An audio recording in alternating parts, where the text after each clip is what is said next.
The secret power that jurors have. Can jurors ignore the law? Should they? Does it make sense for the criminal justice system?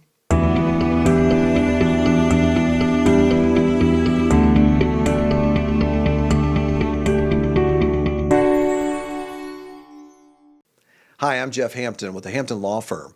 Thanks for joining us here today on the YouTube channel. Today I'm going to talk about a concept known as jury nullification. What is it?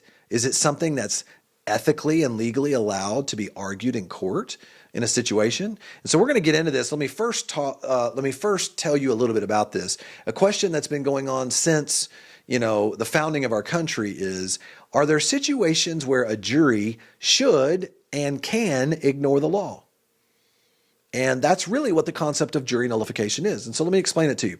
Jury nullification is a legal concept where a jury decides to acquit someone, literally find someone not guilty, even though the evidence presented in court may actually substantiate that the facts correctly fit the law.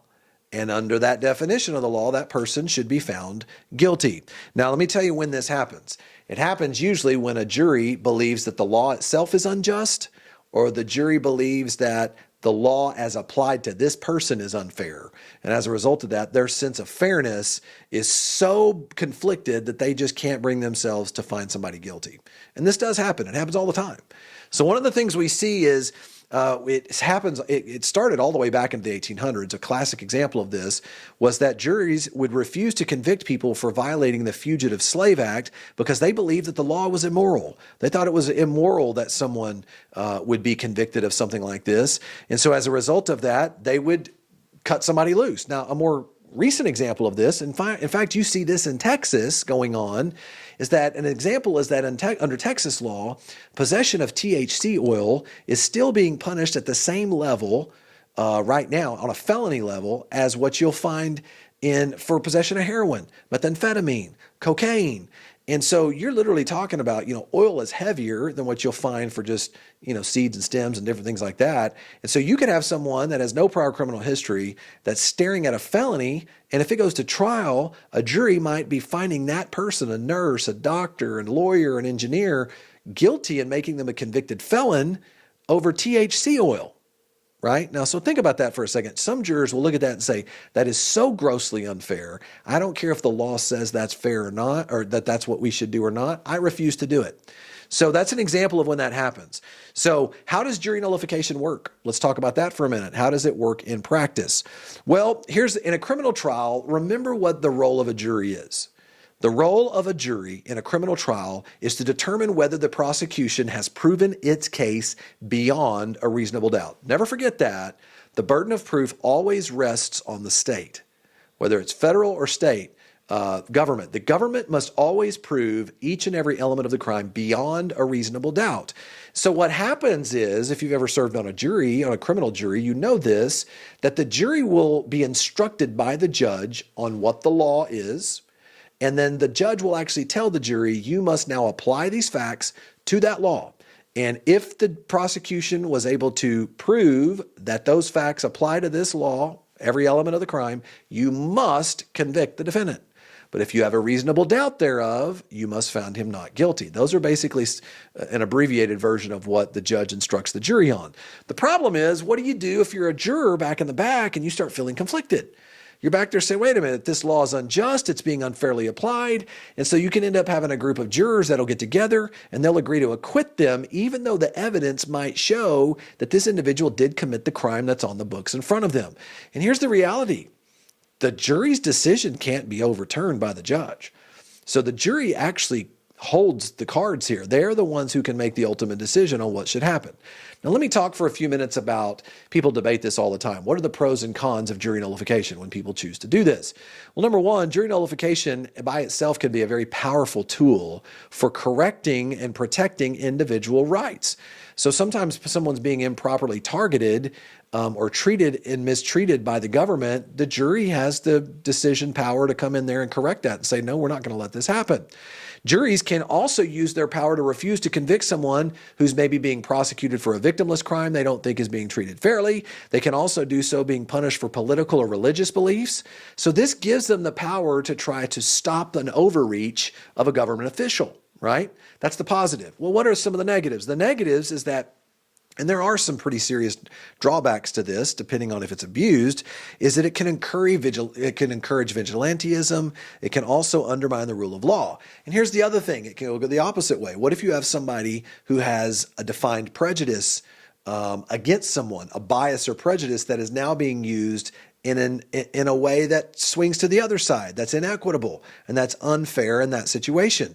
That can lead to outcomes that aren't based on any evidence. That's a little dangerous too, right? So why does this matter? Well, here's the thing. Here's the way it happens in practice. I'm just going to explain to you the way it works in the real world, okay? So let's say there's first of all, when you're in court, judges are not going to allow a criminal defense attorney to get up there and start talking about jury nullification. They're not going to let them get up there and start talking about this isn't fair. And because it's unfair, you should find my client not guilty of this. First of all, seasoned prosecutors are really, they know this and they understand what's coming. They'll file what's called a motion of limine to stop the criminal defense attorney from getting into these subjects, particularly in issues where they're worried about this being a concern. And so that will prevent that defense attorney from being able to just jump into this line of questioning. Judges are very tight-lipped in Texas on this as well. They do not want someone beginning to make these type of arguments, and they'll get very upset about it, and they'll stop somebody right there in their tracks. So this is something that you have to be careful about. But the really good criminal defense attorneys can work these issues into their arguments.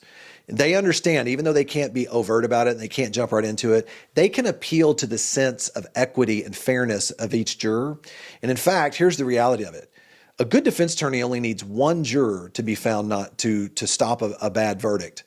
They don't need all 12. The jury must find unanimously, all 6 if it's a misdemeanor, all 12 if it's a felony. They must rule that the prosecutor has proved beyond a reasonable doubt the elements of that crime. So really good, nuanced defense attorneys can get up there. And one of the things we've done is to get up there and argue, particularly in closing argument and in jury selection, that each particular juror owns 1/12 of their verdict. They own that verdict. If they feel that something's unfair or they feel like that burden hasn't been proven, they by themselves can stop an unjust verdict. They can get back there, and we try to actually equip the jurors to understand. If someone tries to argue out of your position, you have a right to stand your ground and say, absolutely not. If this is what I believe to be the case, this is where I will stand on this, because they have that power as a juror. It's so important to understand that good defense attorneys can find ways to make those arguments without it being something that's overt. But there are risks that are associated with that. So I want you to understand, the jurors get back there, and here's the thing.